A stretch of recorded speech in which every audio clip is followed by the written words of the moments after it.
There are some watches you see everywhere, and then there are the ones that somehow fly completely under the radar. So today, I want to show you 7 watches that I think deserve a lot more attention. First up is this absolutely wild piece from Arnold Son. This is the Perpetual Moon 41.5 red gold year of the horse. And just look at that dial. You've got an 18-karat red gold horse that's been hand engraved, sitting against this black aventurine sky. The landscape is also hand painted, with little touches of gold powder used to create that trail of sparks around the horse. And I really like how they've handled the moon phase here, because it isn't just there for decoration.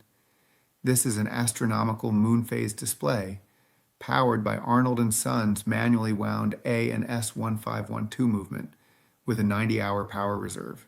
There's also a second moon phase indicator on the back of the watch. But here's what really makes this one crazy. Only 8 pieces are being made, and you're looking at 62,600 Swiss francs for one. So yeah, this is definitely not the watch you're going to see on someone's wrist every day. Now this next one is from Patek Philippe, and it's a very different kind of crazy. This is the Cubitus Grand Complication, and what immediately caught my attention is that blue openwork dial. You can actually see the square-shaped, skeletonized movement underneath those finely cut blue strips, which gives the whole dial a really interesting sense of depth. And there's a lot going on inside this thing. It uses Patek Philippe's 2828 QSQU, an ultra-thin, self-winding, skeletonized movement with a perpetual calendar. In fact, this is the first grand complication in the Cubitus collection. The case is made from platinum and measures 45 millimeters diagonally, with a thickness of just 10 millimeters. There's also a small baguette-cut diamond set at 6 o'clock. And honestly, between that square case, the open-worked blue dial, and the perpetual calendar, this is not exactly the kind of Patek Philippe you see every day. Now this one from Armin Strom is seriously interesting. It's called the Mirrored Force Resonance Red, and obviously that red dial is the first thing you're going to notice.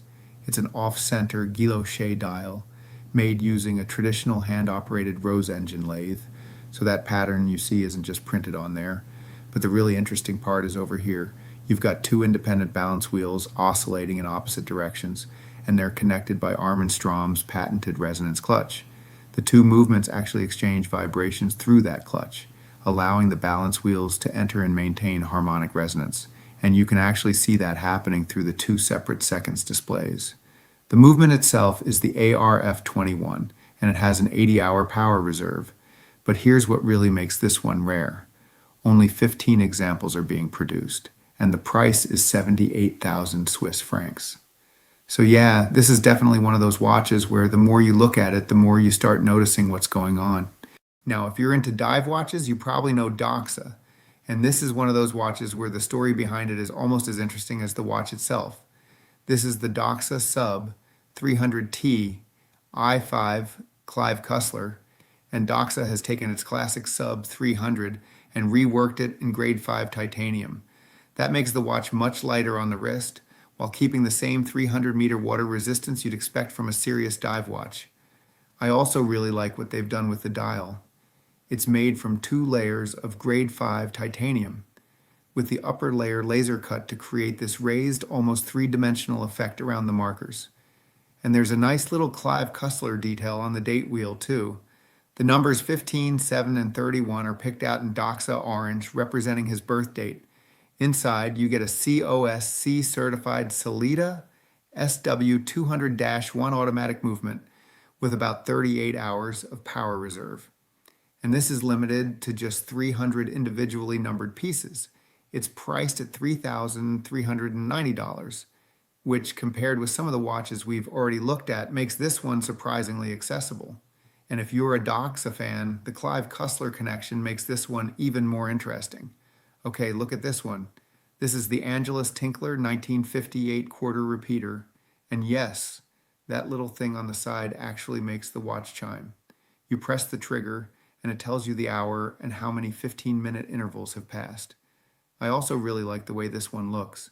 It's got a 38mm yellow gold case, a white sunburst dial, those newer unusual gold markers, and that little box-shaped sapphire crystal that gives it a proper vintage feel. Inside, you've got the A600 automatic movement with a 70-hour power reserve. And here's where it gets crazy. This yellow gold version is limited to just 15 pieces. It comes on an inky blue alligator strap and it costs 56,300 Swiss francs. I mean, you're definitely not buying this because you need another watch to tell you the time. Now, this one is for the people who like their watches with a little bit of racing involved.